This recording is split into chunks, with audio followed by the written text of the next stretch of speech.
Georgia adds a couple of commitments over the weekend, at least a couple so far. Matt DeBary and Dean Legge here joining you once more on Riding Home here on Dog Post. Thanks for listening. If you're listening on YouTube or iTunes, please go over to the website, dawgpost.com, dawgpost.com.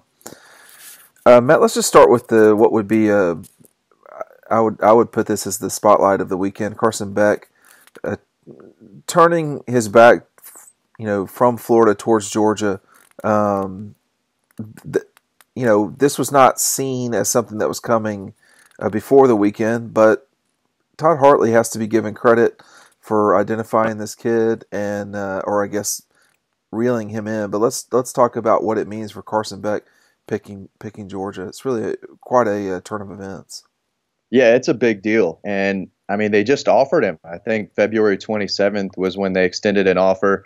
He had been kind of leaning towards Florida for some time now before his commitment to Alabama. He's a recent Alabama decommitment. So he's been in the recruiting circles a little bit, but took a recent visit to Georgia this weekend, came away obviously impressed, and decided to jump on board. So not only is Georgia getting one of the best pro-style quarterbacks in the country, solid four-star guy, but Florida didn't get him. So right. It's definitely a big deal. Kid out of Jacksonville, Florida.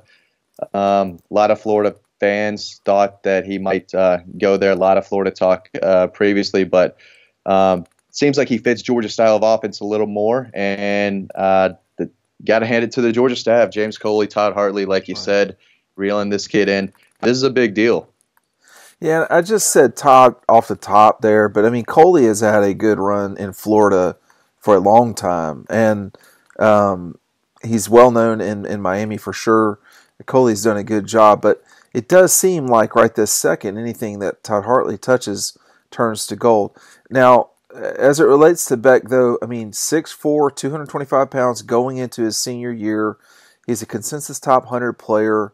Baseball prospect. He's got a basketball background. The kid's athletic. Yeah, and I mean, as you can see, the story has really done in a lot of traffic and not a lot of time.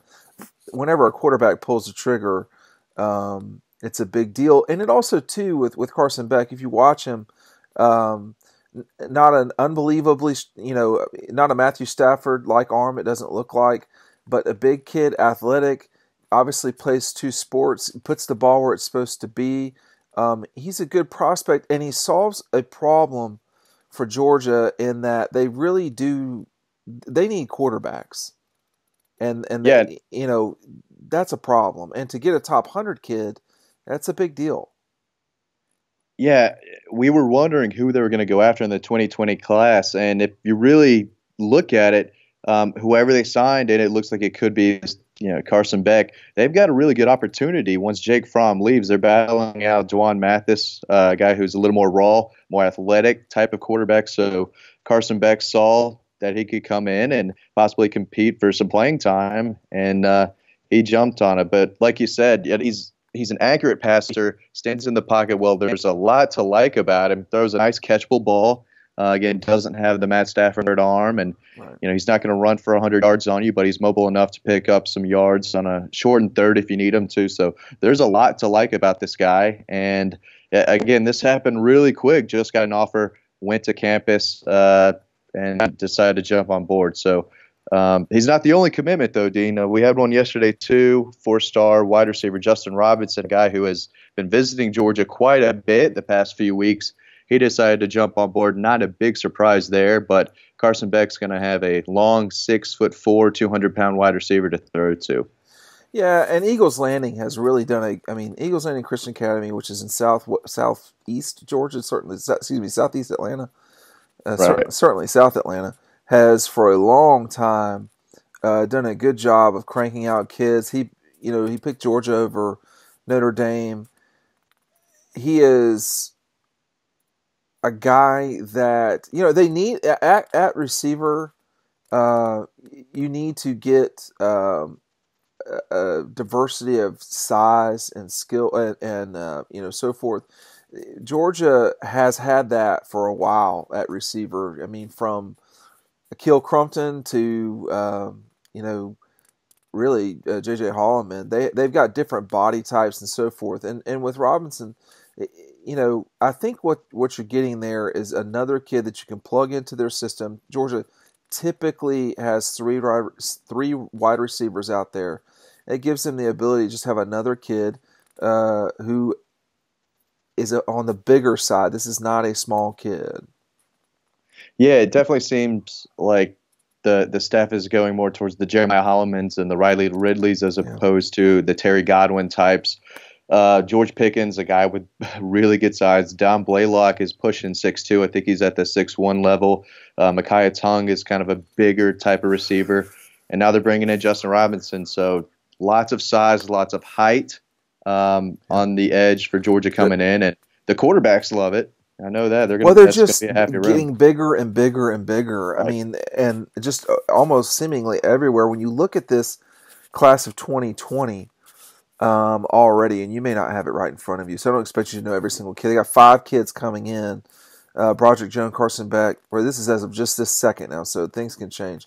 Broderick Jones, Carson Beck, Jamil Burrows, Stackhouse, Justin Robinson. These kids are all solid 4-star prospects. It's possible Jones could pop up into a 5-star situation. You never know with quarterbacks and Beck, but this is another solid start. They are at the stage now, Matt, where they are, because of what they did at quarterback, getting Stetson to come back and the kid from Michigan signing. They are not really in a panic at any one position. Tight end was a little bit iffy coming into the year. Well, they've addressed that problem. They've addressed that problem. Same thing with receiver and Pickens. So these, Kirby and them, their philosophy, seemingly, Matt, has always been that recruiting is the only way to do it. And that doesn't mean that you don't develop. It just means if you don't get the kids, you can't develop them. Therefore, you've got to go get them. They're not only are they getting them, but in many ways they're punishing their rivals along the way. What was the reaction behind the scenes with Florida people when they found out that Beck was leaning towards Georgia / when he pulled the trigger? Well, I have a couple old Florida buddies that I went to college with over at Kennesaw State, and they know what I do, so they'll text me a little bit about recruiting, and they were not too happy about that. They texted me earlier in the day that, hey, starting to hear Carson Beck is leaning towards Georgia. What's going on there? And when it happened, my phone kind of exploded from them a little bit too. So this was a big punch to the gut for Florida. They were all after this kid, but he doesn't really fit Dan Mullen's style, but they definitely went after him. So that was interesting. Well, he is a big quarterback. I'll say that. So perhaps you could say, hey, that's what you want under Mullen's system. But he's the first out-of-state kid committed to Georgia in this class for the Dawgs, and that's a little bit. Go ahead. I was just going to mention that. Yeah, I mean, staying in-state a little bit early, they definitely have some major targets across the country. If you're on Dog Post, you know all about them. Zach Evans in Texas, Brian Breesy, and a bunch of guys in Maryland, that Washington, D.C. area. So, but they have added a few guys early on in-state. Which is always nice. You definitely have to have the in-state presence. 2 years ago, they locked up the state. Last year, went more national, and they'll do the same, but definitely an interesting note that a lot of them are in-state commitments right now, and there's still a few in-state targets left, so probably more in-state guys signing in 2020 than the 2019 class, but we'll see how it goes. They still have Eric Gilbert out of Marietta, Miles Murphy, and a few more there, so will it be interesting to see how it plays out. Well, stay tuned at Dog Post to all the recruiting information you could possibly need. Spring football starts quicker than you might imagine. And obviously, there's a What We're Hearing that's coming in about 2 hours to the site. But by the time y'all listen to this, it will already be out. So we got camp season too. Yeah. MVP camp next week. Going to see a lot of these Georgia commitments and targets. Justin Robinson, good chance he'll be there. It's kind of in that middle Georgia area, so looking forward to seeing some of these guys out there playing this spring. So make sure you're on Dog Post for all of those updates as well. I said Beck is the first kid from out of state. He's the first kid from out of Atlanta. I mean, Lithonia, Powder Springs, Stone Mountain, McDonough. I mean, this is all Atlanta area kids, metropolitan Atlanta. So you look, but there are no borders, and certainly Kirby and company are not going to be constrained by any of them. Things will Right. start picking back up in a big way at Dog Post's camp season, spring football, etc. starts uh, winding its way through the website. Go to dawgpost.com, DAWGPOST.com right now. We'll see you there.